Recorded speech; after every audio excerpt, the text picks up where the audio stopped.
You are not in that struggle by accident. That opposition, that frustration, that feeling like something's got to give, that's not punishment, that's preparation.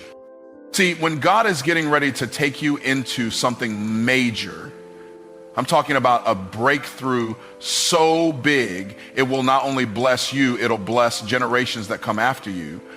He doesn't start by showing you the promise. He starts by shaping your character. The first sign that God is preparing you for a breakthrough is pressure. Pressure is preparation, not punishment. This truth often gets overlooked because in the middle of life's crushing moments, it's easy to misinterpret what's happening to us. When the weight feels unbearable, when challenges keep stacking up, when nothing seems to be working out the way we plan, our first instinct is to question, to complain, and sometimes even to doubt God. But what we fail to see is that pressure is one of God's most powerful tools for transformation. It's the process he uses not to destroy us, but to develop us. Imagine this. No one looks at a lump of coal and sees a diamond. But under intense pressure and over time, that coal is transformed into one of the most valuable materials on earth. That transformation doesn't happen overnight. It doesn't happen without heat. It doesn't happen without stress. The same thing applies to you. You're not being crushed because you're weak. You're being pressed because there's greatness inside you that only pressure can bring out. Pressure comes in many forms. It might show up as financial hardship, strained relationships, or the overwhelming demands of trying to balance your personal dreams with your daily responsibilities. It might be that season when nothing seems to move forward, even though you're doing all the right things. But here's the key. God allows pressure because he's pulling something out of you that you didn't even know was in there. Potential doesn't get revealed in the calm, it gets revealed in the chaos. Comfort never called out a champion. It's pressure that activates power.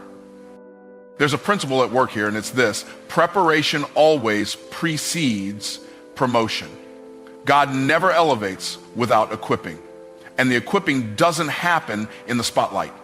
It happens in the shadows. It's during the hard seasons, the hidden seasons, the ones nobody claps for. That's where the real work gets done. That's where your character gets built. That's where your resilience is forged. That's where your faith stops being a concept and becomes a... Pressure reveals what's real. You don't really know what you believe until you've had to stand on that belief with everything shaking around you. You don't really know your own strength until you've had to keep going when quitting seemed like the only option. You don't discover your calling in comfort. You discover it when you're uncomfortable but obedient, uncertain but unshakable, weary but still moving forward. One of the biggest mistakes people make is trying to pray away the very pressure that's meant to prepare them. We ask God to remove the challenge, but God knows the challenge is what's building the capacity for the blessing we've been asking for. You say you want to lead a movement, but can you handle the pressure of criticism? You say you want financial overflow, but can you manage the pressure of discipline? You say you want purpose, but can you withstand the pressure of walking by faith and not by sight? Don't despise the pressure. It's not a sign that God has abandoned you. It's often the clearest evidence that he's near, because God only presses what he plans to use. He only breaks what he intends to bless. That pressure isn't a punishment. It's a setup. It's a sacred process designed to strip away what's not needed and strengthen what is. It's where weak things become strong and hidden things become visible. It's where dreams are refined and destiny takes shape. When God gets ready to do something major in your life, he doesn't start with the result, he starts with the root. He doesn't build from the top down, he builds from the foundation up. And the foundation always begins with pressure. Closed doors are divine redirection. Most people see a closed door as rejection, as failure, or as the end of an opportunity. But what we often fail to recognize is that in the kingdom of God, a closed door is not the end of something, it's the beginning of something better. When God shuts a door, he's not being cruel and he's not ignoring your prayers. He's being intentional. He's steering you away from what looks good to your eyes, but could be dangerous to your destiny. We live in a world that idolizes access. If a door opens, we assume it must be from God. If it closes, we assume it must be the enemy. But God is not obligated to endorse every opportunity we think we deserve. Sometimes he will close doors, not because you did something wrong, but because he knows what's on the other side is not aligned with the purpose he placed in you. And because he loves you too much to let you settle, he'll shut it down before you ever get a chance to walk through it. It's easy to get discouraged when it seems like everything you're trying to do keeps hitting a wall. You apply for the job and don't get it. You pursue the relationship and it falls apart. You pitch the idea and nobody's interested. You try to make the move and every door you knock on stays closed. But what if that closed door was divine protection? What if it was God saying, not this way, because he has a path that doesn't just lead to success, but leads to legacy? You see, when God closes a door, he doesn't owe us an explanation. He operates from a level of wisdom we can't even begin to comprehend. He sees the whole picture while we're still looking at one piece of the puzzle. You might think you missed your moment, but from God's perspective, he's just removing the obstacles that would have derailed you. A closed door in the natural often means an open path in the spiritual. Sometimes the door has to close so your dependence on God opens up. If every door stayed open, we would rely on our own strength, our own intellect, our own connections. But when things don't work out the way we planned, that's when our prayers get real. That's when our faith gets stretched. That's when we stop treating God like a consultant and start trusting him as our source. There are doors that will stay shut because they don't fit the version of you God is developing.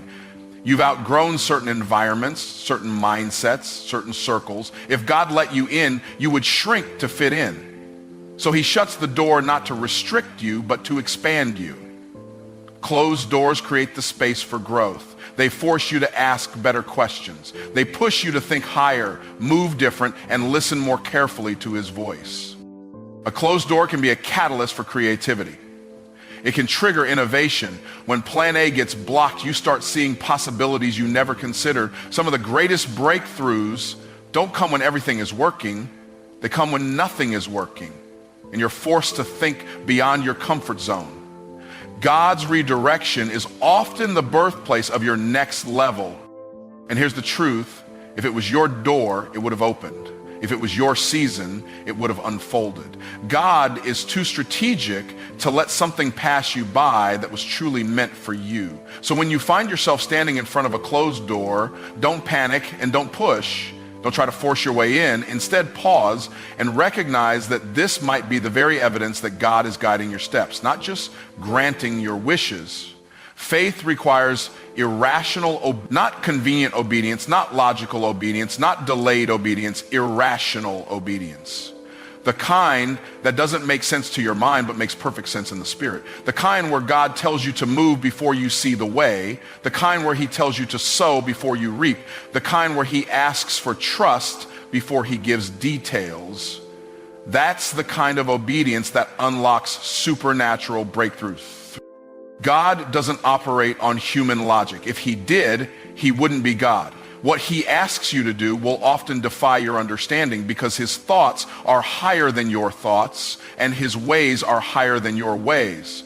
We like to obey when it's comfortable, when it fits the budget, when it lines up with our schedule, when it confirms what we already believe. But faith doesn't grow in comfort, it grows in contradiction. It grows in the tension between what he said and what you see. And the bridge between the promise and the manifestation is obedience that doesn't make sense. Think about every major move of God in Scripture. He told Noah to build a boat when there was no rain. He told Abraham to leave everything familiar without telling him where he was going. He told Joshua to march around Jericho instead of attacking it. He told Peter to cast his net on the other side after catching nothing all night. None of these instructions were logical. None of them made sense to the people receiving them, but every one of them produced power because the obedience was rooted in faith, not reason. We want to see before we believe, but God says believe and then you'll see. That's irrational obedience. That's when you give before you get. That's when you praise before the breakthrough. That's when you apply again after being rejected. That's when you stay planted when everything in you wants to run. God uses irrational instructions to reveal who really trusts him. Obedience is the proof of faith. Not feelings, not words, obedience. Sometimes the instruction will stretch you so far outside your comfort zone that you question whether you even heard God right. That's because he's not trying to accommodate your convenience. He's developing your capacity. Obedience expands your spiritual muscle. It trains your spirit to listen above the noise, to trust beyond the logic, to walk when there's no path. The more you obey without understanding, the more your understanding begins to align with his wisdom. Obedience doesn't always lead to immediate reward. Sometimes it leads to testing. God told Abraham to sacrifice Isaac, the very son he waited years to receive. That wasn't a test of cruelty. It was a test of priority. It was a test of trust. Would Abraham obey even when the command clashed with the promise? That's irrational obedience. And because he obeyed, God provided the ram and the promise was preserved.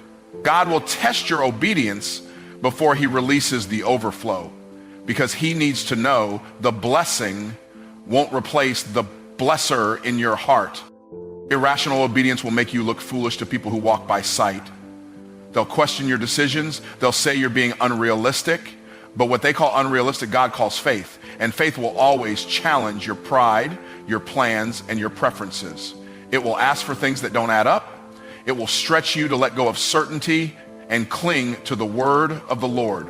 And when you obey in the face of uncertainty, you make room for God to move in a way that's bigger than your logic and greater than your plan. Isolation precedes elevation. When God is about to do something significant in your life, one of the first things he often does is pull you away from the crowd. Not because he's punishing you, but because he's preparing you. There are seasons where God has to separate you so he can speak to you. He can't elevate what's still entangled. He can't promote what's still distracted. He can't reveal destiny to a heart that's too busy managing popularity. Isolation is where clarity is born. It's in the quiet spaces, the lonely seasons, the uncomfortable in-betweens, that God begins to strip away what's unnecessary and refine what's essential. It's where your ears get tuned to his voice. It's where your spirit gets recalibrated to his will. When you're surrounded by opinions, it's easy to lose the sound of instruction. But when you're alone with God, the volume of purpose gets louder. He speaks in the stillness, but we miss it when we're constantly surrounded by noise. Sometimes isolation feels like abandonment, but it's actually alignment. God is aligning your mind, your heart, and your habits with the next version of you, the version that's required for the assignment ahead. Elevation always demands transformation, and transformation often happens in solitude.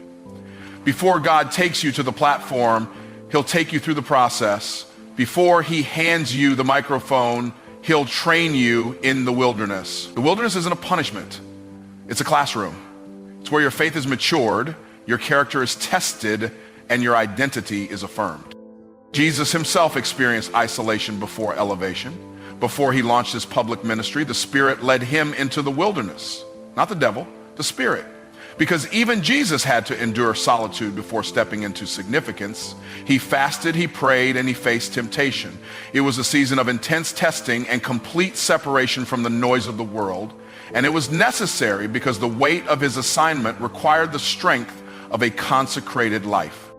The same is true for you. You say you want to be used by God in a mighty way, but can you handle being set apart? You say you want influence, but can you carry it without needing attention? Isolation exposes the parts of you that still crave validation. It reveals whether your faith is built on applause or on obedience. Elevation isn't just about being seen, it's about being ready. And readiness is forged in hidden places. God will pull you out of certain relationships, out of certain environments, even out of certain opportunities, not to reduce you, but to refine you. You may not understand it while it's happening, but later you'll realize he was protecting you from compromise.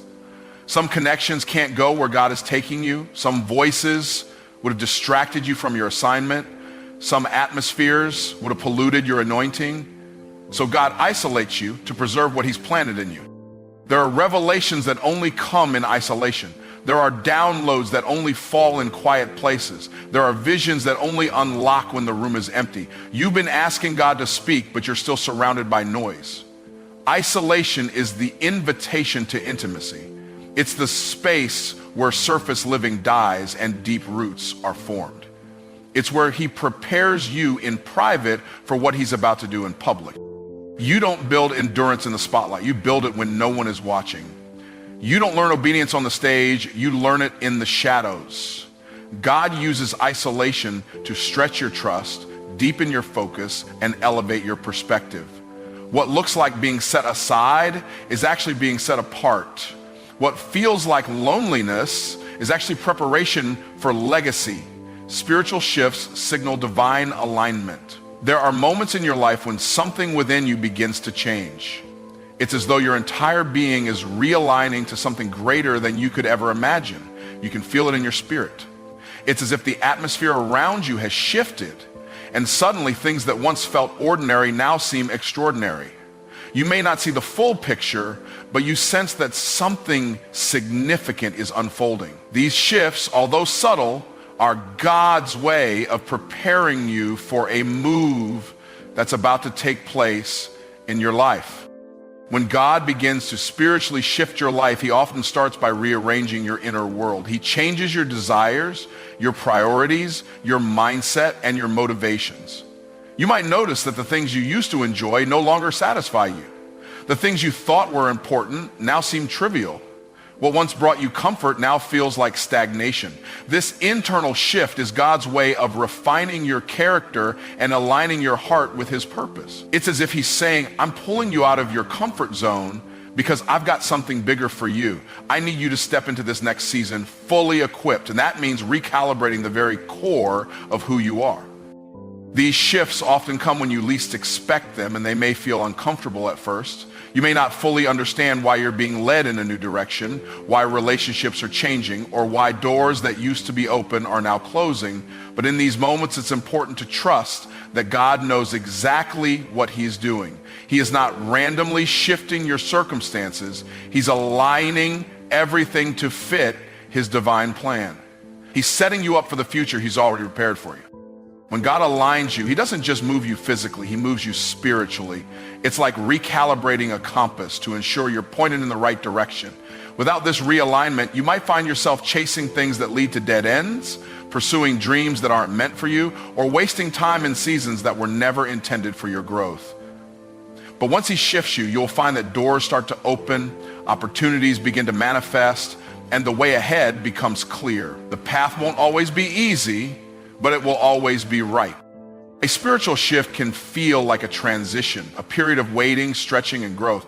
But it's during this time that God prepares you for greater things. You may feel as though you're being tested, stretched beyond what you think you can handle. You might wonder why things aren't happening the way you imagined they would. But remember, these shifts are not meant to break you. They are meant to mold you into the person capable of handling what's coming next. The capacity God is building in you now will enable you to carry the weight of the blessing he's about to give you. It's during these shifts that you experience growth that can't be measured by human standards, but only by divine standards. Spiritual shifts also bring clarity. When God realigns you, he removes confusion and replaces it with a clear sense of direction. You may begin to see your life's purpose in a new light. What once felt like a series of random events starts to make sense as you look back and see how everything was part of a larger plan. The more you surrender to God's realignment, the more you start to understand his voice. He no longer feels distant, but close. The more you yield to his shifts, the more you see his hand guiding every step you take. However, these shifts are not always immediate or painless. It can feel like being in a state of transition, moving from one season to another without fully understanding what lies ahead. But this is where faith comes in, trusting that the shift is for your good, even when you can't see the full outcome, is key. Just because you don't have all the answers doesn't mean God isn't moving behind the scenes. The shift is often invisible to the naked eye, but in the spirit, the groundwork is being laid for something extraordinary. As you embrace these shifts, know that they are often the most important moments in your life. They are the divine realignments that position you to step into your destiny, to walk into new seasons, and to embrace the purpose.